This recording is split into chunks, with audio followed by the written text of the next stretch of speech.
Have you heard the rules? The ordinary gardening rules out there? I'm sure you have. If you've been learning how to garden, YouTubing, heading to the garden center, you know there's a lot of rules that everybody has for you on what you can and cannot do when it comes to gardening. Well, I have to say, just by nature, I think I'm just made to be a rule breaker. And there are a bunch of rules in the garden that I decided to break, honestly, because I didn't read any of the books. I didn't watch any of the YouTubes. And so I just found my own way to garden and ended up breaking a ton of gardening rules and finding my own rules that I think work way, way better. So I recently led the Spring Garden Startup Workshop for thousands of you, and it was so fun. We went live. We had so many of you join us, and it was a fantastic time, and it was such a good time.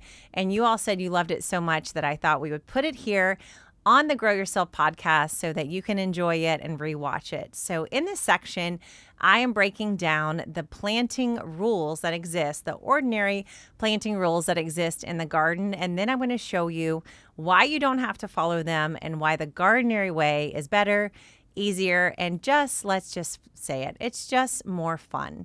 And so I talk about a lot of ordinary and gardenary rules throughout the whole workshop, but we just want to give you a little piece of it. This is the part where we talk all about the plants.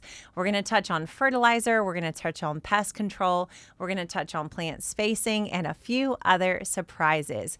So I hope you enjoy this special treat where you get to be inside with me in a huge workshop. We had thousands of people there, and I want to give you the inside scoop. So enjoy this little lesson on the rules that we can break when it comes to gardening and get way better results and have so much more fun. So let me show you how breaking the ordinary rules of gardening for planting makes sense and why the Gardenary way works so much better. So the number one rule you're going to hear is you must obey the plant spacing rules. Have you heard this? Have you tried to follow the plant spacing rules? Oh my goodness. They try to make you put those plants so far away from each other, don't they? It's like 3 feet away from each other. I'm like, my goodness, do y'all think I own a farm or what?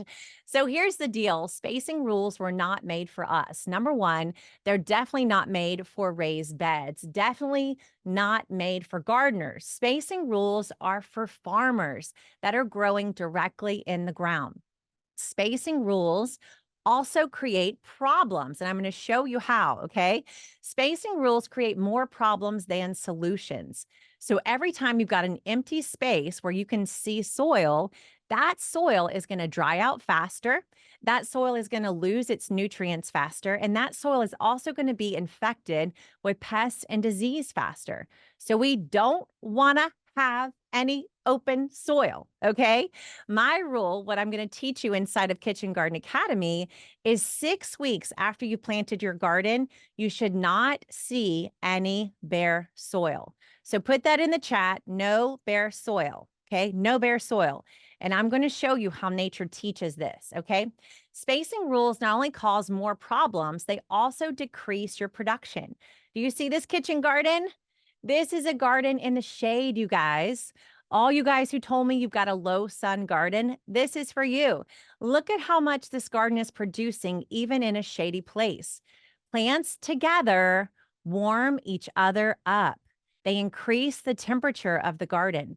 They protect each other. And when you mix and match all the plants in this space, all of their different biologies and energies work together to really, really make the garden take off and grow.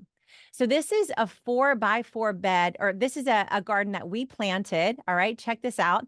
And we used the Gardenary method to plant this garden. Okay, so you're going to look at this space. Are you ready for this? So if you plant the Gardenary way, then this is what it is going to look like. Okay, so if we start here, and then in just a few months, this is what that space is going to look like. Are you ready for this? Yes, ma'am. That is what it looks like. So this is the space that uses the Gardenary way of spacing rather than the ordinary rules. So tell me what you think about this. Are you ready? Are you ready for this? Because this is what it looks like. This is what it looks like when you plant it, and this is what it looks like when it grows. So y'all tell me, do y'all think we should obey the plant spacing rules anymore or no? I'm thinking no, no way, right? Awesome. So this is Stacy Messina. She's in California, and she's actually a Gardenary consultant. And look at how she packs in the plants in her bed. She has got them all packed in. All right. Now I want you to think about Zion National Park and my views there. I'm going to show you a photo in a second. There's not any open space when you head to a national park, right? Those national parks, all you can see is plants and plants and plants. There's no open space in those areas. And these are in deserts, by the way. This is a desert. Doesn't really rain there, but the plants are planted so close together. They're really not far away from each other. All right. So what do y'all think? No, no, no. We do not need to space our plants like that. All right. The next ordinary rule that we are going to break is, oh, I got to tell you this. What was that thing? Have you ever heard that idea? There's like a quote about nature. It's like nature fills a void or nature abhors a void. I think that's it. Yes. Nature abhors a void. That's right. So, is that, yeah, I think it's something like that. Anyway, basically we see that happen in nature, right? We see how nature does not like to have a void. So now we're going to talk about the next ordinary rule, which is the companion planting chart. So, have you heard these rules that you need to have a companion planting chart?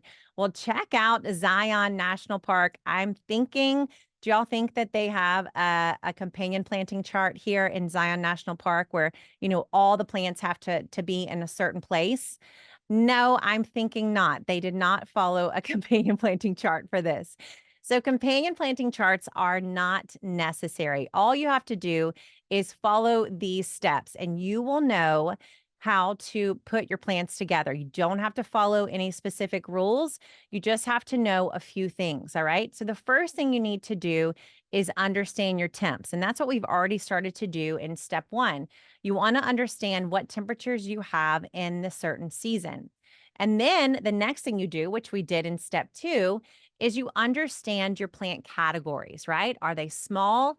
Are they medium? And are they large? So you know your season, and then you know your plant categories, small, medium, and large. And then you want to know how to plant with confidence. So we're going to know our season when those plants grow together, like what's happening. Are we in the cool season or the warm season? Then you categorize your plants, small, medium, and large. And then as soon as you've done that, then you get to just mix and match those just the way we did with that planting plan. So we get to match small, medium, and large all together in one garden. And that's what's happening in my garden right here. So check out the magic here of Zion National Park. I mean, look at this place, right? You can see they've got really tall plants growing together. They've got medium-sized plants and small plants. And do you see how all these plants are together in this one space? They all know which season they thrive in, just naturally. And then they all find a way to find their space together in this big space. And that same kind of thing can happen in your garden too. Now we have a chart for you inside of Kitchen Garden Academy, but you can also do this on your own. And that is to come up with the main plant families in the kitchen garden. Once we come up with those plant families, we can categorize them by season and by size. And then we get to just mix and match, put them all together in each and every space that we plant in. I love Lillian because of her quote here. She says, creating a vegetable garden is very easy with KGA. Everybody put that in the chat. Very easy. Very easy. Yes, ma'am. So no charts needed. We can just toss those charts. Those are not necessary because now we know how to plant them up. All right. What do you think? Are you ready to break the rules just like I did? Hopefully I have convinced you that these rules, if we're gardeners, they are not for us. Mostly they were made for farmers.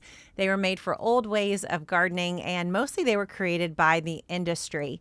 So when we follow all those rules, then we end up spending more money because we have more problems. But if we do it the Gardenary way, if we believe and trust in nature, gardening suddenly gets way more easier and so much more miraculous. So tell me in the chat, in the comments, tell me what you think about the Gardenary rule, which is just one to replace 4 other rules that almost everybody thinks they have to obey. I love being a rule breaker, and I can't wait to see what your garden looks like when you start to break a few of those rules too.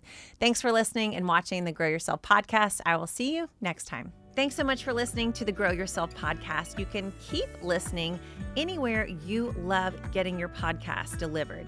On Apple Podcasts, on Spotify, iHeartRadio, you name it, we are there for you. And if you want to read the notes and get our free resources to help you grow more, you can go to gardenary.com/podcast.